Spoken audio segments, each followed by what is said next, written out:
Welcome to 3 minutes அழகு அழகு சீரியலை இன்றைக்கி எபிசோட என்ன நடந்துச்சுன்னு பார்க்கலாம் வாங்க. மலர் வந்து செம்ம கோவமாக அந்த பொம்மைலாம் எடுத்து வச்சுட்டு இருக்காங்க, பாப்பா விளையானது எல்லாம்.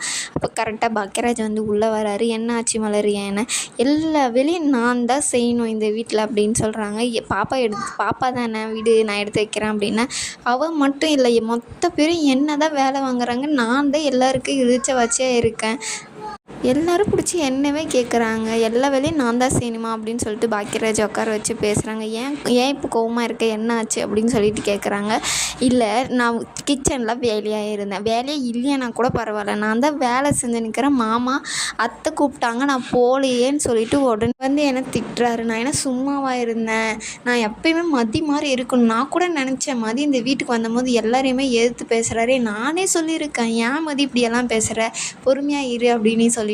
ஆனால் அதெல்லாம் ரொம்ப தப்புங்க, நானும் இனிமேல் மதி மாதிரி பேசியிருக்கணும், அப்போ தான் என்னை இந்த வீட்டில் எல்லாம் மதிச்சிருப்பாங்க அப்படின்னு மலர் வந்து சொல்லிட்டு இருக்காங்க பாக்கியராஜ்கிட்ட. சரி விடு மலர், என்னத்தை சொல்ல போகிறீங்க நீங்கள், விடு மலர், பொறுமையாக இரு மலர், அவங்க பெரியவங்க வயசானவங்க, போய் எல்லார் வீட்லேயும் பாருங்கள் வயசானவங்க இப்படி தான் இருக்காங்களான்னு சொல்லிட்டு. கைக்கு எட்டுற தூரத்தில் தாங்க அந்த தண்ணி இருக்குது, அது அவங்களே குடிச்சிருந்துருக்கலாம், ஆனால் என்ன ஏன் கூப்பிட்டு அது இது பண்ணியிருக்கணும், நான் மதி மாதிரி இல்லாத போயிட்டேன், அதுதான் நான் பெரிய பண்ண தப்பே அப்படின்னு சொல்லிட்டு மலர் வந்து பாக்கியராஜ்கிட்ட பேசிட்டு இருக்காங்க. அவருக்கு என்ன பண்ணணுன்னே தெரியல, ஏன்னா விட்டு கொடுத்து போக போக நான் என்ன தான் ஆகிறதுனே தெரியலையே அப்படின்னு சொல்லிட்டு மலர் வந்து பாக்கியராஜ்கிட்ட பேசிட்டே இருக்காங்க.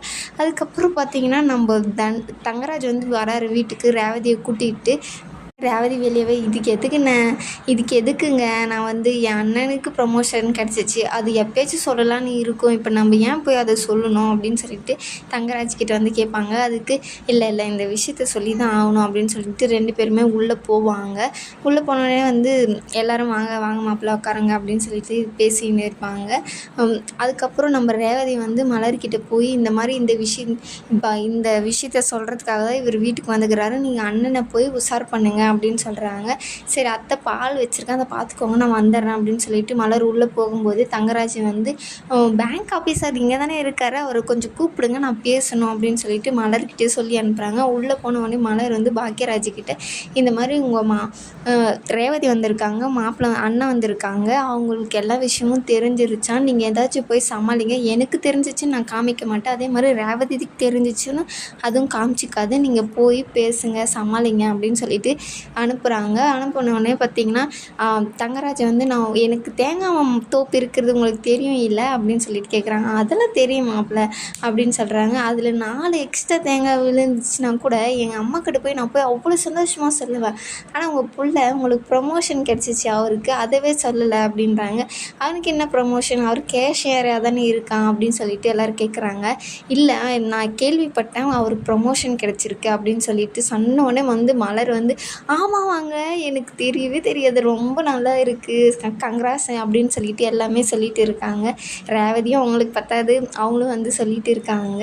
உடனே வந்து பார்த்திங்கன்னா ஏன்டா சொல்லலை அப்படின்னு சொல்லிட்டு கேட்குறாங்க. அதுக்கு ஒன்றும் பேப்பர் மூலிமா வரல, அதனால தான் சொல்லலை, வந்தவொடனே உங்களுக்கு எல்லாருமே சொல்லலான்னு சொல்லிட்டு சொன்னோடனே பார்த்தி அவங்க அப்பாவுக்கும் அவங்க அம்மாவுக்கு செம்ம சந்தோஷமாயிரும். இந்த பக்கம் தங்கராஜுக்கு வந்து பயங்கரமாக பல்பு வாங்கிடுவார், ஏன்னா ஒரு பிரச்சனை பண்ணலான்னு தான் அவர் இன்றைக்கி கிளம்பியே வந்தார், அது நடக்காதவொடனே அவருக்கு ஒரு மாதிரியாக இருக்கும் பார்ப்பார். அவங்க எல்லாருமே நல்லதுப்பா அவனுக்கு கிடச்சிது அப்படின்னு சொல்லிட்டு எல்லாருமே சந்தோஷப்பட்டு அவருக்கு வாழ்த்து சொல்லிட்டு இருக்காங்க. அப்புறம் பார்த்திங்கன்னா ஸ்வீட் இது கொண்டாடணும் அப்படின்னு சொல்லிட்டு மலர் வந்து ஸ்வீட் செய்ய ஸ்டார்ட் பண்ணிடுறாங்க. ஸ்வீட்டெல்லாம் போட்டுன்னு எல்லாம் ரூமில் வந்து உக்காந்துக்கிறாங்க. நம்ம மலர் மதி பாக்கியராஜ் ரேவதி 4 பேரும் உட்காந்து பேசிட்டு இருக்காங்க. நான் கூட ரொம்ப பயந்தேனே, ஆனால் இப்படி நடக்கணும்னு நான் நினச்சி கூட பார்க்கல, எனக்கு ரொம்ப சந்தோஷமாக இருக்குது, அப்பா அம்மா இவ்வளோ சந்தோஷப்பட்டாங்க, ஆனால் ஒருத்தர் பயங்கரமாக டென்ஷன் ஆகிட்டாரு, உப்பு வாங்கிட்டார் அவர் அப்படின்னு சொல்லிட்டு நம்ம ரேவதி வந்து செம்மையாக கலாச்சி சிரிச்சிட்டு இருப்பாங்க. அவங்க எப்படியெல்லாம் பார்த்தாங்க அப்படின்னு சொல்லிட்டு சிரிச்சிட்டே இருக்கும்போது நம்ம தங்கராஜுக்கு தான் பிடிக்காதே அப்படின்னு சொல்லிட்டு பின்னாடி வந்து எதுக்கு கிளம்பலாமா அப்படின்னு சொல்லி கேட்பாரு. கிளம்பலாங்க அப்படின்னு சொல்லிட்டு எல்லாம் கிளம்பிடுவாங்க. நம்ம காரில் போகும்போதே நம்ம ரேவதியை வந்து டார்ச்சர் பண்ணுவார்.